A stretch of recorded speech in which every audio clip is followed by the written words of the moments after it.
C'est l'heure des actus, bienvenue. La guerre des Gaules, récit d'une épopée romaine en BD, rencontre avec Tarek et Vincent Pompetti. On continue dans l'Antiquité avec les dioramas de l'association Histoire par la simulation. Le club du Troisième Âge en fête, de nombreuses bougies ont été soufflées. Mais tout d'abord, restons dans le thème des anniversaires avec Candel qui fête ses 75 ans.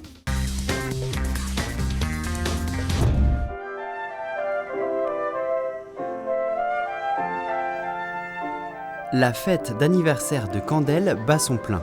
Et pour cause, 75 ans ça se fête. Les deux villes jumelées, Whitworth en Angleterre et Reichshoffen, étaient invitées. Dans la Stadthalle, une rétrospective en photo retraçait les événements marquants et l'évolution urbanistique. En présence du ministre-président de Rhénanie-Palatinat, les élus ont évoqué l'importance de cette ville, autrefois frontière, aujourd'hui tournée vers l'Europe, autrefois village agricole, aujourd'hui centre moteur du Sud Palatin. Voici quelques images sur de la musique de 3 élèves de l'école de musique qui fêtaient le même jour ses 30 ans.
Album en commun, dont un dernier en date, son nom, La guerre des Gaules.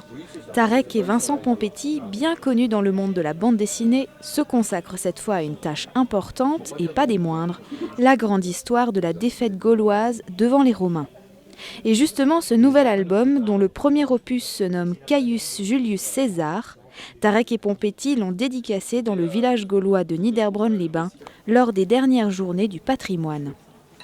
On a décidé d'adapter librement la guerre des Gaules, donc c'est une adaptation libre du commentaire de César. Et l'idée c'était de diviser le livre de César en deux parties. Une première partie dans laquelle on a le point de vue essentiellement romain, donc de César, avec cette présence de Vercingétorix à ses côtés comme allié. Et on introduit bien sûr des personnages fictifs pour créer du lien entre tous nos personnages. Et dans la deuxième partie, on a plutôt le point de vue gaulois, avec comme personnage principal là, pour le coup, Vercingétorix, qui devient l'ennemi de César. Et c'est le basculement. Donc notre adaptation montre les deux faces de cette guerre, c'est le côté gaulois et le côté romain. Et finalement, on va se rendre compte que les deux sont quasi identiques, mais ils ne voient pas le monde de la même manière. Après avoir réalisé en commun des bandes dessinées sur Rasputin, Arthur Benton et bien d'autres, les deux amis se retrouvent une nouvelle fois pour collaborer. Passionnés tous deux depuis tout petit par l'Antiquité, l'idée de réaliser ensemble cette BD en 2 parties a très vite germé dans l'esprit de Tarek et Vincent Pompetti. Les 2-3 sujets principaux de l'Antiquité qui nous intéressaient, il y avait donc Hannibal, il y avait le mur d'Adrien et il y avait la guerre des Gaules. On s'est rapidement mis d'accord là-dessus parce qu'on connaît très mal à la fois les racines gauloises et aussi les rapports qu'il y avait avec les Romains. C'est très complexe, c'est de l'économie, c'est de la géopolitique et ça n'avait jamais été traité comme ça.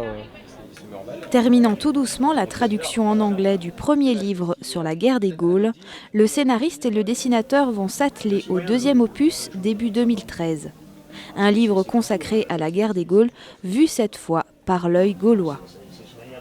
Vercingétorix, dans notre histoire, on le montre dès le début, mais comme il était aussi dans la réalité. On a tendance à croire qu'il est devenu le pire ennemi de César comme ça. Non, il était son allié au départ et il connaît très bien les Romains et les tribus celtes n'étaient pas forcément toutes unies contre les légions romaines. Donc il se battait aux côtés des Romains contre d'autres Celtes et inversement. Régulièrement sur des salons et autres événements autour de la BD, Tarek et Pompetti seront de retour pour de nouvelles dédicaces du second livre de la guerre des Gaules l'an prochain, lors des Journées du patrimoine, au village gaulois de Niederbronn-les-Bains.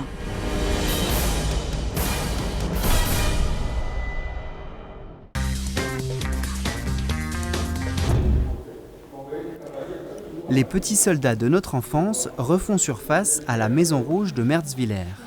Les passionnés de l'association L'Histoire par la simulation reconstituent en diorama 11 grandes batailles de l'Antiquité. Hannibal sur la bataille de Zama, il y a Jules César sur la bataille de Pharsale, il y a Guillaume le Conquérant à Hastings, et puis il y a des batailles moins connues comme Hydaspes où Alexandre le Grand a affronté les Indiens tout au bout de son voyage. Il y a la bataille d'Arc-Unteratum qui était donc près de Strasbourg. L'association possède plus de 50 000 figurines. Le diorama, c'est-à-dire la représentation en situation le plus grand, comporte 6 000 figurines. Que ce soit pour l'Antiquité ou pour des batailles plus récentes, les dioramas sont toujours à la même échelle. L'ensemble fait environ 10 000 figurines. Alors, c'est des figurines de 15 mm en étain, les plus anciennes encore un petit peu en plomb. Et donc les figurines sont assez petites, c'est justement pour représenter toute la bataille. Et chaque figurine d'infanterie et de cavalerie représente 60 hommes réels. Donc il faut multiplier le nombre de figurines par 60 pour avoir la taille réelle de l'armée. Les éléphants et les chars représentent 20 en réalité. Et pour les batailles navales, chaque galère, c'est une galère réelle. Donc là, c'est à l'échelle 1. Parmi les belligérants exposés, on retrouve Ramsès, Hannibal, Jules César ou encore Charles Martel. Dans cette bataille, comme dans beaucoup d'autres, le terrain est d'une importance capitale pour la tactique. Donc c'est la bataille de Poitiers, en 732 après Jésus-Christ. Les Sarrasins ne sont pas venus pour conquérir, ils étaient venus pour piller le sud-ouest de la France. Donc les Francs, à ce moment-là, c'était l'époque des rois fainéants, ce qu'on appelait les rois fainéants. Ils avaient un maire du Paris qui s'appelait Charles Martel, qui a pris les choses en main, qui a un petit peu créé la fermeture des troupes pour défendre le sud-ouest de la France contre l'invasion. Ils se sont appuyés sur une forêt infranchissable et sur un cours d'eau. Donc les Francs étaient beaucoup de cavaliers, ils sont venus ici, ils ont démonté et ils ont créé ce qu'on appelait à l'époque un mur de bouclier. Et à cette bataille, il y avait Eudes de Poitiers qui connaissait bien le coin, qui a contourné la forêt avec quelques cavaliers, 500 à 600, et il est tombé sur le camp sarrasin. Une fois qu'il est arrivé au niveau du camp, il a commencé à piller le camp et ça a semé la panique dans les troupes adverses.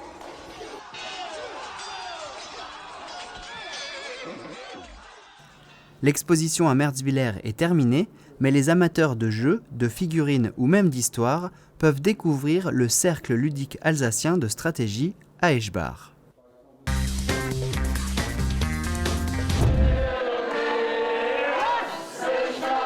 La rentrée au mois de septembre, c'est chose commune, même pour le club du 3e âge. Après 2 mois de vacances, une quarantaine d'aînés se retrouvent autour d'un café-gâteau lors d'une après-midi musicale, histoire de rattraper le temps perdu et échanger les derniers potins. Habituellement, juillet et août, la période des fortes chaleurs, on évite de faire venir les anciens. Déjà qu'il fait également très chaud à l'intérieur et puis il y en a énormément qui sont de toute façon partis en vacances. Et donc on reprend toujours au mois de septembre. Et donc là, il y a des anniversaires à reprendre. Tous ceux qui avaient leurs anniversaires depuis qu'on a arrêté. Depuis le 12 juillet, de nombreux anniversaires sont à reprendre, dont un très grand anniversaire en la personne de Grosse Hélène qui a fêté ses 92 ans. La municipalité n'a bien sûr pas manqué d'être présente pour honorer cette occasion. Ils se retrouvent ici pour, naturellement, ceux qui sont toutes seules ou tout seuls toute la semaine. Ils peuvent papoter avec leurs copines, leurs habitudes. Et donc, voilà, c'est pour ça que ça plaît ainsi. Et puis, nous avons cette très grande chance d'avoir nos 4 à 5 musiciens comme aujourd'hui, que nous avons, qui appartiennent tous au club. Une après-midi conviviale où café, gâteaux et cadeaux étaient de mise, en attendant les grands événements de l'automne, comme le traditionnel repas Kechtewurst.